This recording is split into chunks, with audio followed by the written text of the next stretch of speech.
هاي العجلة الثانية، وهذا من بشر محترق، لا حول الله يا ربي.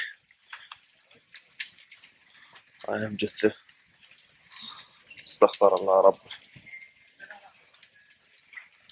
هذا العراق، والعراق هو اساسا فيه من المشكلات ما يعني يجعل العراق غير مستقرا، فهذه الضربات وهذه التصعيدات هي جعلت العراق الان على يعني صور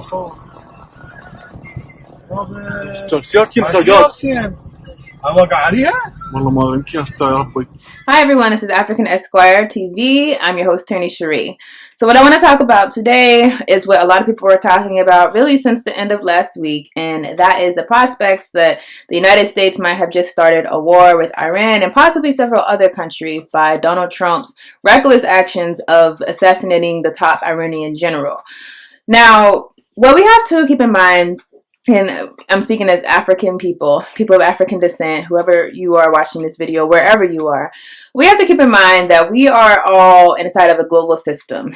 And this system operates in a certain way that if you do not comply with the dominant power, then you are threatened with being labeled a terrorist in some instances. Some instances you're just labeled a rogue nation. You could be labeled a threat to the interest of the United States. And it doesn't take what people would think to become that. A lot of people think that, you have to basically, say you're going to kill Americans, or you have to have plans to kill Americans and whatnot to be labeled that. No, that's not actually the case. In a lot of instances, people are labeled that just because they are not willing to allow exploitation of their country's resources, allow the United States government to come into their country and establish military bases, basically not bowing to the dominion of the world police being the United States government. So we as African people in the U.S., we have to recognize that this is an imperialist situation. Imperialism, I actually wanted to talk about the definition. It's the policy, practice, or advocacy of extending the power and dominion of a nation, especially by direct territorial acquisitions or by gaining indirect control over the political or economic life of other areas. So this is the country that we live in. If you're African American, you're living inside of an imperialist country. So as African people, when we see people being threatened with the willpower, the power of the military, as Donald Trump has done over and over again, we have to understand that this is nothing short of exploitation. This is nothing short of oppression. So we have to be clear that our allegiance has to be to people who are facing the oppression that we face, facing the subjugation that we face, facing the situation where we're afraid to walk outside and go around our communities. We're afraid to walk around our block. We're afraid to actually do something innocent. A lot of times we're afraid to drive our cars. We're afraid to take our kids to school because we understand that there's a power that is inside of our neighborhoods that could possibly take our lives, possibly hurt our children, possibly strip us of everything that we have, possibly throw us in jail. Remember, we are also in a country with the largest prison industrial complex in the world. So we face all these fears, and understand similarly when you're going into these other countries such as Iran and other countries throughout the Middle East, throughout Africa, that they're facing similar fears. And so the question is, what are you going to do? Are you going to comply with that power? Or are you going to say, no, I'm not going to comply, and possibly face being labeled an enemy of Western imperialism? So I'm only saying this to say that we have to be very careful in not joining in with these efforts to demonize these countries. We have to be very careful to recognize that our allies are not the people who are out there enforcing military force on people who are simply trying to live their daily lives but who happen to be living on oil.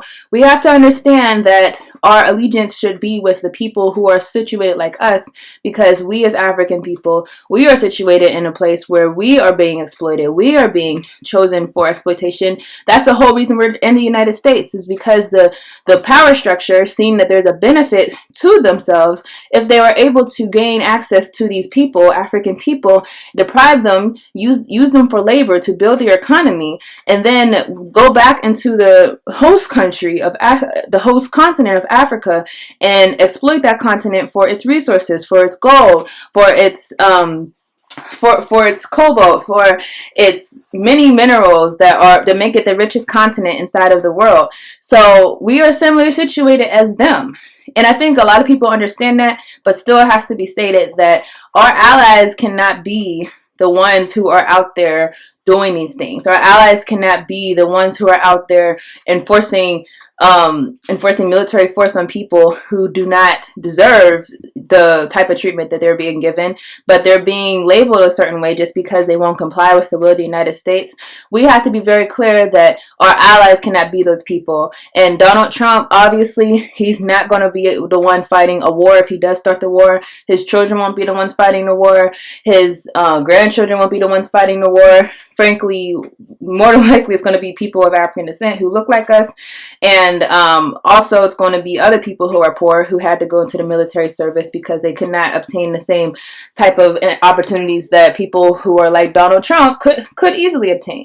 So let's understand that regardless of anything, that we're in a situation where we have to be strong and show support and also show solidarity with those who are facing the same type of imperialist power that we faced as African people when our people were taken from Africa, that Africa still faces, and that we face in our neighborhoods every day when we go outside. Because let's be honest, we don't know what we're going to encounter. Even being citizens of the United States, we don't know what we're going to encounter. We don't know what type of road police officer might be rolling around.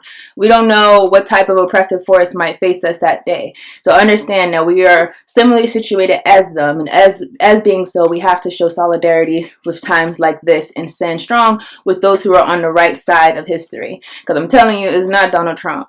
So that's all I wanted to say about this. What are your guys' thoughts on what's going on over there? What should African people of African descent, what should we be doing? What should we be doing? What should we be saying? What should we be trying to do to raise support?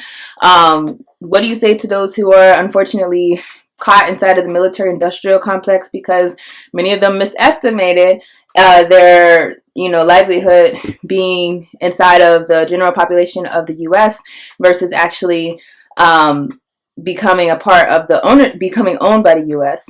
I actually talk about this in a video that I did for Recharge Colonialism. I talk about specifically blacks who are inside of the military and issues that come with that, because we are, again, so exploited to the point where a lot of times that seems like the best option for us. So you guys can go over here and check that video out. But that's all I have for this video. I will see you guys in the next video.